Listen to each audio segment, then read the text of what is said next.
sudah datang ke TPS ini memang belum kami pastikan, tapi yang jelas memang saat ini warga sekitar yang mendapat hak suaranya sebanyak 554 pemilih ini silih berganti terus berdatangan ke TPS ini, dan tidak pernah sepi bangku tunggu yang ada di TPS ini selalu diisi oleh warga yang ingin mencoblos di TPS 080, tempat pemilihan atau tempat penyaluran hak suara dari Ahmad Saiku ini sendiri, Anissa.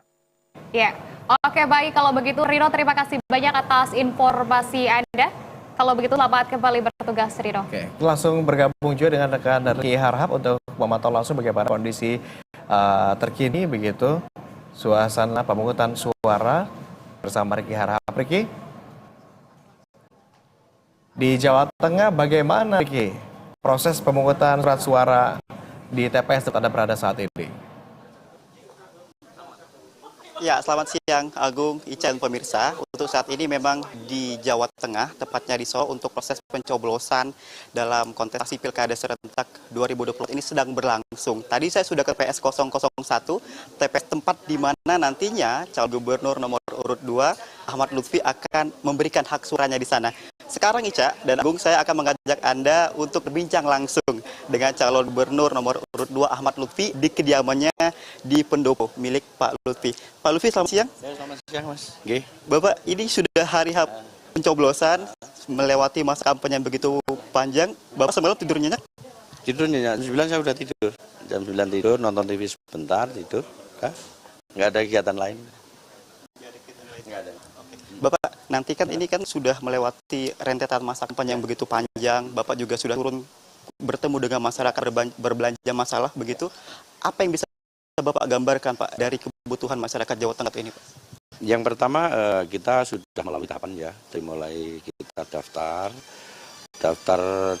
terkait kontestasi, kita daftar, diverifikasi oleh KPU, kemudian ditetapkan sebagai pasangan calon.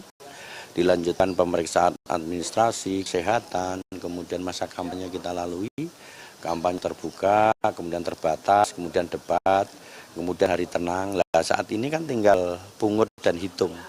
Artinya tahapan itu sudah kita laksanakan dengan jalan apa? Pada saat proses kampanye kemarin kita sudah belanja masalah.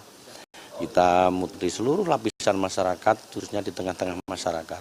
Baik itu petani, kemudian nelayan, pedagang, semuanya, kemudian anak-anak muda, kemudian birokrasi, keterbukaan publik, kemudian potensi-potensi di desa, infrastruktur, semuanya kita amati. Dari setelah kita amati, kita melihat, itu adalah bentuk-bentuk kita ngopeni. Yang nantinya, seandainya kita terpilih, harus kita tuntaskan dengan menyelesaikan permasalahan dengan baik. Intinya itu. Intinya itu sudah belajar masalah, sudah ada gambaran penyelesaiannya juga, begitu. Dan ini sudah mendekati hari terakhir, Pak, maksudnya hari pencoblosan.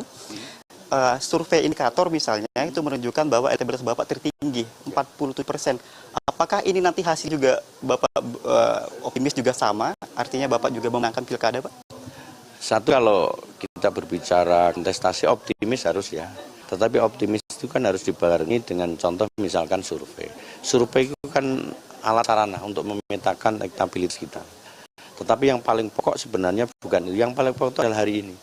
Jadi puncak pemilu itu ya saat ini, pada saat pungut dan hitung. Karena disitulah nanti siapapun calonnya, masyarakat akan menilai apakah program kemudian kebijakan seorang leader pimpinan itu mampu mengangkat daripada keyakinan masyarakat tentang pimpinan Jawa Tengah yang akan datang. Hari ini kita uji. Makanya sabar aja, nanti kan kita tahu siapa yang masyarakat bisa mengeksplorasi suara. Okay. Nanti Bapak sekitar jam 12 ya Pak, baru akan melakukan pencoblosan. Terakhir Pak, selama beberapa hari kampanye terakhir, Pak Jokowi juga terlihat hadir menemani Bapak dan juga Gus Yassin begitu. Sudah ada komunikasi beberapa hari terakhir Pak dengan beliau? Komunikasi tetap, karena beliau kan mentor, kemudian beliau kan salah satu presiden ke-7 yang sangat antusias sekali dalam rangka memberikan direktif khususnya wilayah Jawa Tengah dan daerah-daerah yang lain. Beliau adalah seorang figur yang patut diteladani, ya. Pak Jokowi patut diteladani, yang selalu ada di tengah-tengah masyarakat, yang selalu menyelesaikan permasalahan-permasalahan masyarakat. Jadi inilah yang memberikan spirit kami sehingga depan akan lebih baik khususnya wilayah Jawa Tengah. Doakan. Di beberapa momen juga Bapak lihat bersama dengan Pak Prabowo juga dengan Pak Jokowi. saya ingin tanya Pak, seberapa berpengaruh kemungkinan dari dukungan dari kedua presiden dan mantan presiden ini terhadap kontestasi Bapak di Kada, Pak? Pengaruh kita tidak tahu, tapi prinsip Pak Presiden dalam hal ini Pak Prabowo Subianto kan ketua Partai Gerindra. Dan kebetulan kan saya pertama diangkat di Gerindra, artinya beliau sebagai ketum Gerindra memberikan suatu spirit kepada kadernya dan boleh-boleh saja. Dan ini merupakan potensi yang harus kita eksplorasi. Apalagi kim kita kan besar ya. Kami itu didorong 15 partai yang di dalamnya ada Gerindranya.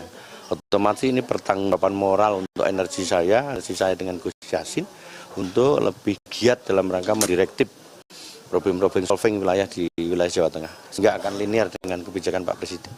Terakhir Pak, siap kalah, siap menang Pak? Ya, kita dalam berkontestasi harus siap kalah dan siap menang.